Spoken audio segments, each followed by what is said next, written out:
Hello guys, नमस्कार जी। आज के वीडियो में आपका स्वागत है। जैसा कि आप देख रहे हैं कि मैं खेतों में खड़ी हुई हूँ।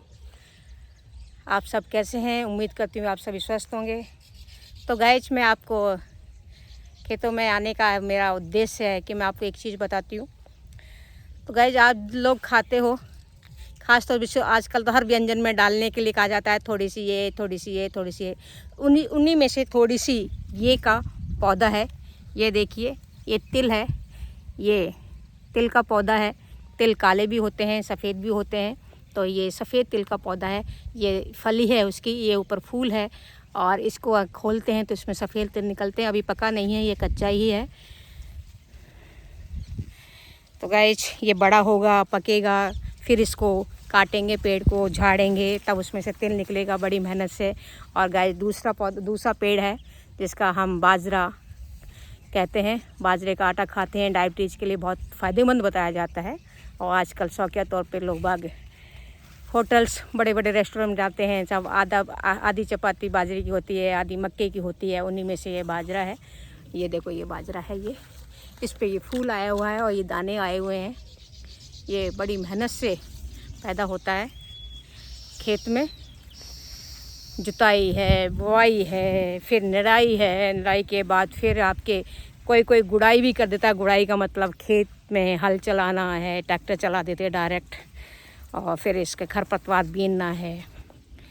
उसके बाद पकने के बाद काटना है, कटिंग है। फिर इसको मशीन के द्वारा निकलवाते हैं। बड़ी मेहनत के बाद बाजरा हाथ में आता है। तो किसान लोगों की मेहनत का कोई भी अंदाज़ा नहीं लगा सकता जल्दी से। जो किसान होता है, खेती करते हैं, वही अंदाज़ा लगा सकता है।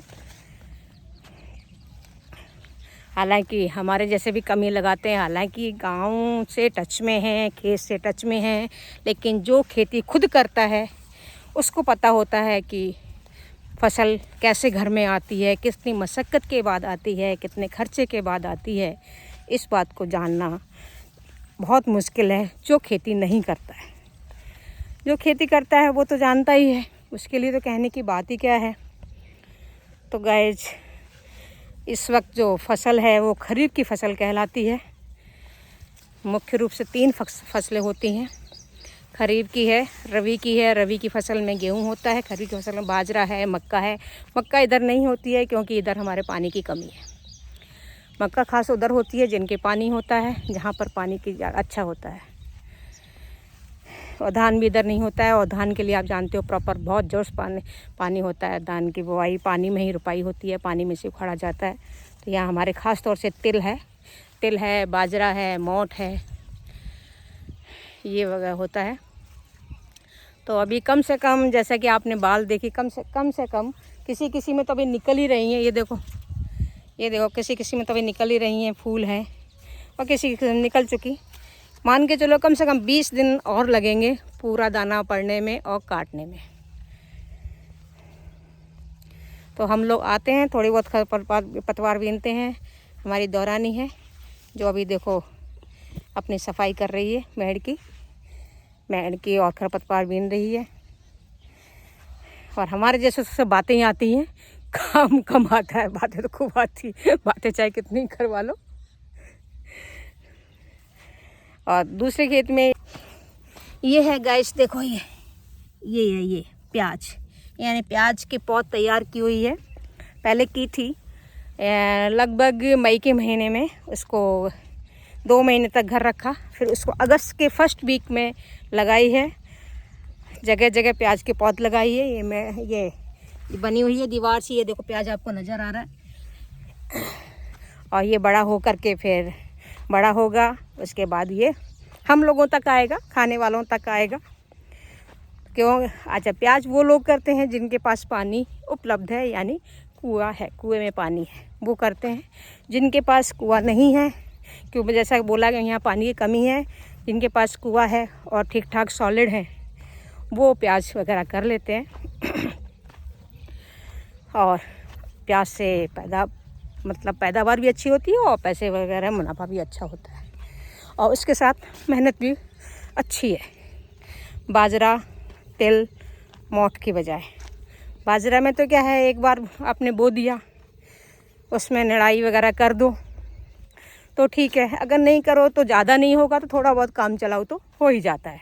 लेकिन प्याज में ऐसा नहीं है, इसमें बराबर आपको पानी देना पड़ेगा, बराबर आपको इसकी खरपतवार निकालनी पड़ेगी, देखभाल करनी पड़ेगी। और ख़ास तौर से एक और वो होते हैं, यहाँ बोलते हैं पहले तो गाय के जो मेल जो होते थे वो हल चलाने के काम में आते थे, बैल कहलाते थे। लेकिन अब वो हल चलाने के काम आते नहीं, क्योंकि ट्रैक्टर से हल चलता है तो वो फ्री हैं, उनको बंजारे बोलते हैं, वो फसलों ख़राब कर देते हैं। ये सबसे बड़े प्रॉब्लम है हमारे ख़ास इस एरिए में। अगर एक बार बाजरे खेत में घुस गए तो समझो आपका जो खेत है उसका काम तमाम हो जाता है, यानी अच्छी तरह फसल खा जाते हैं। आपने देखा मैं अभी तार के नीचे से निकल तार की वायरिंग कर रखी है सेफ्टी के लिए, और रात में चक्कर भी लगाते रहते। गाइस आपने देखा फसल का सबसे बड़ा दुश्मन हमारे एरिए का जो गाय का मेल यानी कि बंजारा बोलते हैं वो है, यानी इतना नुकसान करता है कि जिसकी कोई हद नहीं। तो गाइस मेरी बाजरा, तिल और प्याज की मैंने थोड़ी सी जानकारी दी, जो मुझे जानकारी थी। हम करते नहीं हैं लेकिन हम गांव में ही रहते हैं, देखते रहते हैं, उसके बारे में थोड़ी पता है। तो मेरी जानकारी आपको कैसे लगी प्लीज़ कमेंट्स करके बताइएगा, और मेरा दोपहर में धूप में घूमना कैसा लगा वो भी बताइएगा। इसी के साथ मैं अपने वीडियो का एंड करती हूँ। जय हिंद, जय भारत, नमस्कार जी। गाइस उम्मीद रहेगी कि आप कमेंट्स करेंगे, लाइक करेंगे एंड शेयर करेंगे। पुनः नमस्कार।